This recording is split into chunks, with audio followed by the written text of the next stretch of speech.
ये बात तो आपको जरूर पता होगा कि भगवान श्री कृष्ण को बांसुरी बजाना कितना पसंद था। कहा जाता है कि श्री कृष्ण को जितना प्यार राधा से था, ठीक उतना ही प्यार उन्हें अपनी बांसुरी से था।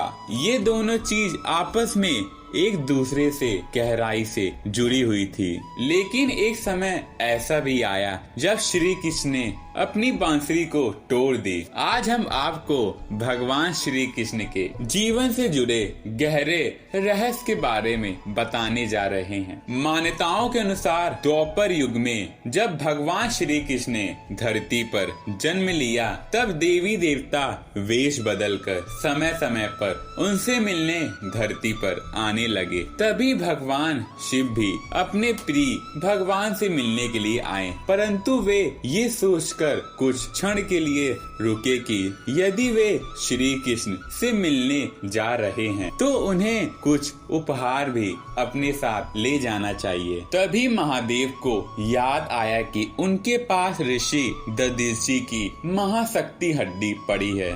महादेव शिव ने उस हड्डी को घिसकर एक सुंदर एवं मनोहर बांसुरी का निर्माण किया। फिर जब शिव जी भगवान श्री कृष्ण से मिलने गोकुल पहुँचे तो इन्होंने श्री कृष्ण को वे बंसी दी। इन्होंने आशीर्वाद दिया। तभी से भगवान श्री कृष्ण उस बांसुरी को अपने पास रखते हैं। जब भी कभी प्रेम की मिसाल दी जाती है तो राधा कृष्ण की बात सबसे पहले आती है। राधा श्री कृष्ण के प्रेम को जीव आत्मा और परमात्मा का मिलन कहा जाता है। श्री कृष्ण के जितने भी रूप मिलते हैं उसमें बांसुरी जरूर रहती है। बांसुरी श्री कृष्ण के राधा के प्रति प्रेम का प्रतीक है।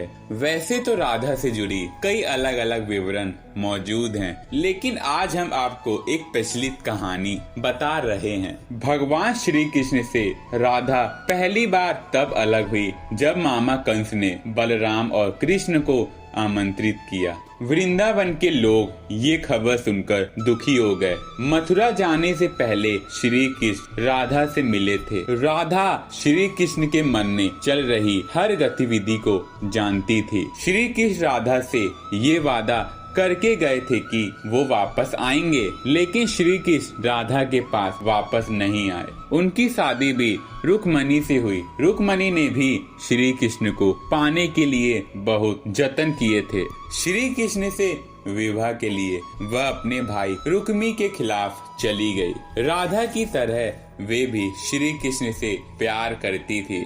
रुक्मणी ने श्री कृष्ण को एक प्रेम पत्र भी भेजा था कि वे आकर उन्हें अपने साथ ले जाएं। इसके बाद ही श्री कृष्ण रुक्मणी के पास गए और उनसे शादी कर ली। जब श्री कृष्ण के वृंदावन से निकल जाने के बाद राधा की जिंदगी ने अलग ही मोड़ ले लिया था। ऐसी मान्यता है कि राधा की शादी एक यादव से हो गई थी।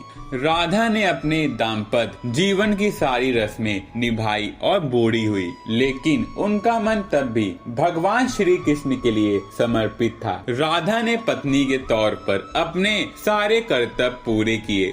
दूसरी तरफ श्री कृष्ण ने अपने दैव कर्तव्य निभाए। सारे कर्तव्यों से मुक्त होने के बाद राधा आखिरी बार अपने प्रीतम श्री कृष्ण से मिलने गए। जब वे द्वारिका पहुंची तो इन्होंने कृष्ण की रुक्मणी और सत्यभामा से विवाह के बारे में सुना, लेकिन वे दुखी नहीं हुई। जब कृष्ण ने राधा को देखा तो बहुत प्रसन्न हुए। दोनों संकेतों की भाषा में एक दूसरे से काफी देर तक बातें करते रहे।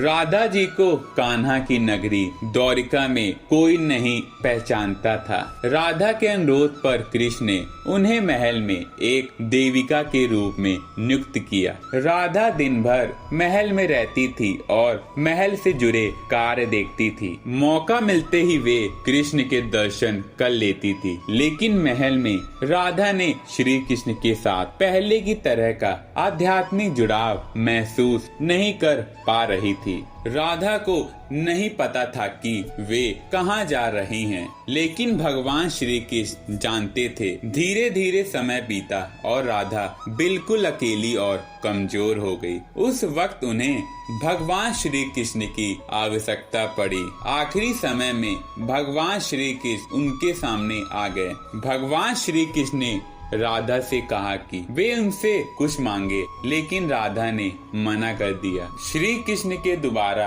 अनुरोध करने पर राधा ने कहा कि वे आखिरी बार उन्हें बंसी बजाते देखना चाहती हैं। भगवान श्री कृष्ण ने बंसी ली और बेहतर सुरीली धुन बजाने लगी। भगवान श्री कृष्ण ने दिन रात बांसुरी बजाई जब तक राधा आध्यात्मिक रूप में कृष्ण में विलीन नहीं हो गई। बंसी की धुन सुनते सुनते राधा ने अपने शरीर का त्याग कर दिया। हालांकि भगवान श्री कृष्ण जानते थे कि उनका प्रेम अमर है, इसके बावजूद वे राधा की मृत्यु को बर्दाश्त नहीं कर सके। भगवान श्री कृष्ण ने प्रेम के प्रतीकात्मक अंत के रूप में बांसुरी को तोड़कर झाड़ी में फेंक दी। उसके बाद से श्री कृष्ण ने जीवन भर बंसी या कोई अन्य वादक यंत्र नहीं बजाया। तो दोस्तों यही कारण था कि भगवान श्री कृष्ण ने राधा की वजह से बांसुरी बजाना छोड़ दिया। आशा करता हूँ कि आपको ये वीडियो अच्छी लगी होगी। अगर अभी तक आपने चैनल को सब्सक्राइब और वीडियो को लाइक और शेयर नहीं किया है, जल्दी कर ले। वीडियो को देखने के लिए धन्यवाद।